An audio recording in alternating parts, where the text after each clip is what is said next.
اب باپ کے صندوق سے وہ چھوٹی سی ڈبیا خوبصورت ڈبیا نکال کے اس کو کھولنے کی کوشش کی، جو ہی ڈبیا کھولی ہے علامہ معین کاشفی لکھتے ہیں پورا کمرہ نور سے منور ہو گیا، روشنیاں پھیل گئی اور اس کیفیت کے اندر یار مدہوشی جیسی کیفیت ہو گئی، بے ہوش ہونے کے قریب ہو گیا کہ یار حال کیا ہے، کیفیت کیا ہے، میں ترجمہ کر دیتا ہوں۔ گویا حال یہ کہ لگ گئی چوٹ محبت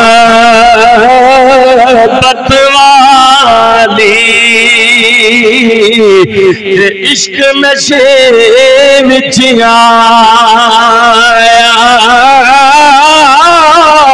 تن من دی رہی ہوش نہ کوئی، ایسا تیر عشق نے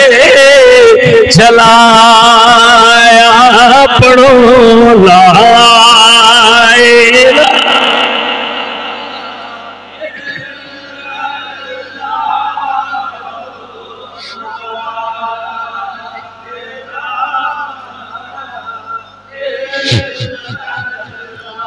اس جلبیب کے بیٹے احباب نے جب ڈبیا کھولی ہے اس میں دیکھا کچھ پرچیاں پڑی ہوئی ہیں، ایک پرچی اٹھائی جس پہ لکھا ہے لا الہ الا اللہ محمد رسول اللہ، یعنی اللہ کے سوا کوئی عبادت کے لائق نہیں اور محمد صلی اللہ علیہ وسلم اللہ کے رسول ہے۔ دوسری پرچی اٹھاتا ہے اس میں لکھا ہے اللہ بھی سچا ہے، اس کا محمد بھی سچا ہے، محمد کا دین بھی سچا ہے، محمد کا دین بھی سچا ہے۔ یہ پڑھتا جا رہا ہے تو بے ہوش ہو گیا، زمین پہ گر گیا۔ جب کمرے سے نور کی کرنیں نکلتی ماں باپ نے دیکھی نا تو گھبرا کے اٹھے، آیا دیکھا بے ہوش ہے، اکلوتا بیٹا ہے، ماں باپ کی کل کائنات یہ ایک نظم ہے۔ دونوں آ گئے فرط محبت میں، بچہ بے ہوش پڑا ہو تو آپ کی محبت کا عالم بھی کیا ہوتا ہے، آپ فوراً پاؤں کی تلیاں ملنی شروع کر دیتے ہیں، ہاتھ کی تلیاں ملنی شروع کر دیتے ہیں، سر میں کھجلی کرتے ہیں، پانی کا چھینٹا مار کے اٹھانے کی کوشش کرتے ہیں۔ باپ کبھی اس کے ہاتھ چومتا ہے، کبھی اپنے چہرے سے ملتا ہے، کبھی تلیوں پہ جو ہے وہ مس کر رہا ہے۔ بیٹے کی آنکھ کھلی، باپ کہنے لگا تجھے منع کیا تھا اس کمرے میں نہیں آنا، اس صندوق کو نہیں کھولنا، اس ڈبیا کو نہیں کھولنا، تم نے کیوں کھولی ہے؟ کہنے لگا پاپا تو مجھے یہودیت کی تعلیم دلانا چاہتا ہے،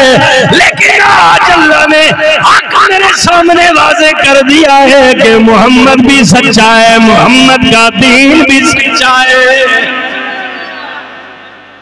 محمد بھی سچا ہے، محمد کا دین بھی سچا ہے۔ لہذا باپ نے سر کے بالوں سے پکڑ کے زمین پہ مارتا ہے، پھر اٹھاتا ہے، پھر مارتا ہے۔ باپ کو غصہ آ گیا کہ یہ اپنے باپ دادا کا دین چھوڑ کے کسی اور دین کی طرف جا رہا ہے۔ ماں قریب آتی ہے، کہتی ہے نہ مار، اکلوتا بیٹا ہے اور کوئی ہمارا سہارا نہیں ہے اور کوئی ہمارا وارث نہیں ہے، لہذا نہ مار۔ مار مار کے تھک گیا، لے کے آیا اپنے دربار میں، وہاں خی بن اخطب موجود ہے، کعب بن اشرف یہودی موجود ہے اور حضرت ابو لبابہ جو اس وقت مسلمان نہیں ہوئے تھے وہ موجود تھے۔ انہوں نے جلبیب کے آقا میں یار نہ مار، ہم اس کے سامنے تبلیغ کریں گے،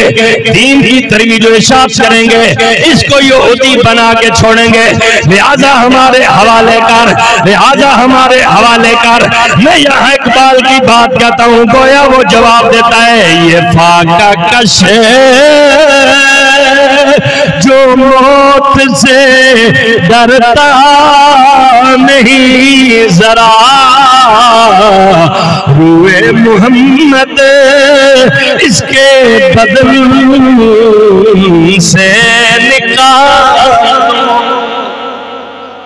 نکھے فاقہ کش موت کو بھی نہیں ڈرتا، ہمیں سب کو چاک نو مار چھو، لیکن جڑے اندر محبت ہے نا